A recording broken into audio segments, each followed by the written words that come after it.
मराठी माणसांची number 1 choice Marathi matrimony. विजय घाडगे यांच्यावरील मारहाणीनंतर सूरज चव्हाण यांचा राजीनामा पक्षाच्या मूल्यांच्या विरोधातील वर्तन खपवून घेणार नाही म्हणून कठोर निर्णय घेतला। अजित पवार यांचा ट्विट।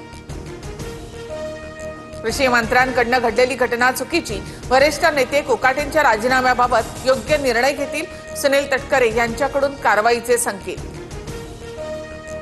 मोठ्या माशाला वाचवण्यासाठी छोट्या माशांचा बळी, दादा कोकाटेंचा राजीनामा घेण्याचा मोठेपणा दाखवणार का?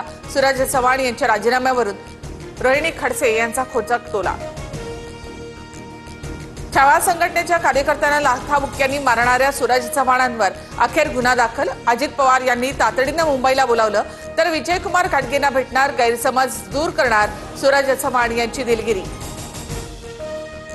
धाराशिवमध्ये सुनील तटकरे यांच्या कार्यक्रमस्थळी छावाचे कार्यकर्ते आक्रमक, सूरज चव्हाणांच्या विरोधात घोषणाबाजी, तर नांदेडमध्ये अजित पवारांच्या वाढदिवसाचे बॅनरही फाडले। विजय घाडगे यांच्यावरील मारहाणीनंतर राज्यभरात आंदोलन, छत्रपती संभाजीनगरमध्ये पत्ते फेकत निषेध व्यक्त, तर छावा आणि इतर संघटनांकडून लातूर बंदची हाक।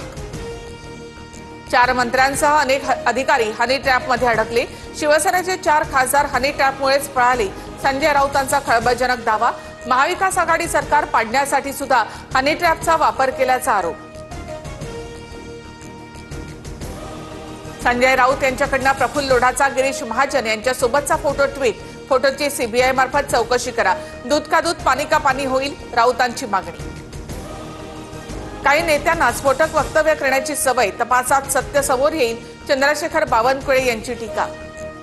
भाजप नेते नारायण राणेंना अलिबागमध्ये दाखल गुन्ह्यामध्ये क्लीन चिट, उद्धव ठाकरे मुख्यमंत्री असताना केलेल्या आक्षेपार्ह विधानाप्रकरणात दिलासा, अलिबाग पोलिसांकडून सी समरी रिपोर्ट दाखल।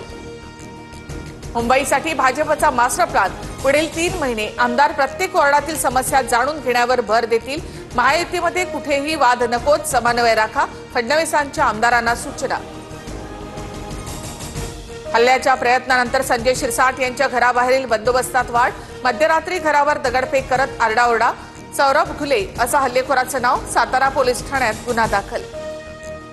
2006च्या मुंबई साखळी स्फोट प्रकरणातल्या आरोपींची निर्दोष मुक्तता, मुंबई हायकोर्टाकडून विशेष न्यायालयाचा निर्णय रद्द, राज्य सरकार सुप्रीम कोर्टामध्ये अपील करणार। मुंबईमधल्या स्फोटांसाठी वापरण्यात आलेले बॉम्ब ओळखण्यात तपास यंत्रणांना अपयश, हायकोर्टाचं निरीक्षण, साक्षीदारांच्या साक्षी सुद्धा विश्वास ठेवण्यासारख्या नाहीत अशी टिप्पणी।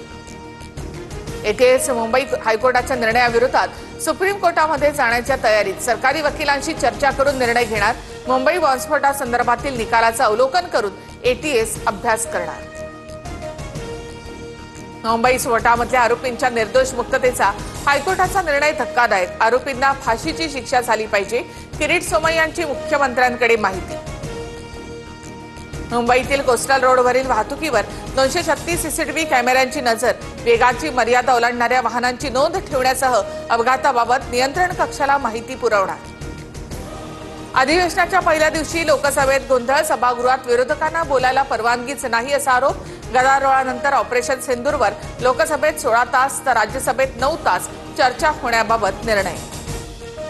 कर्नाटकातील एका प्रकरणावरून सुप्रीम कोर्टानं ईडीला फटकारलं, राजकीय लढाई मतदारांच्या समोर व्हायला हवी, तुमचा वापर का होऊ देता, सरन्यायाधीश भूषण गवईंचा ईडीला सवाल।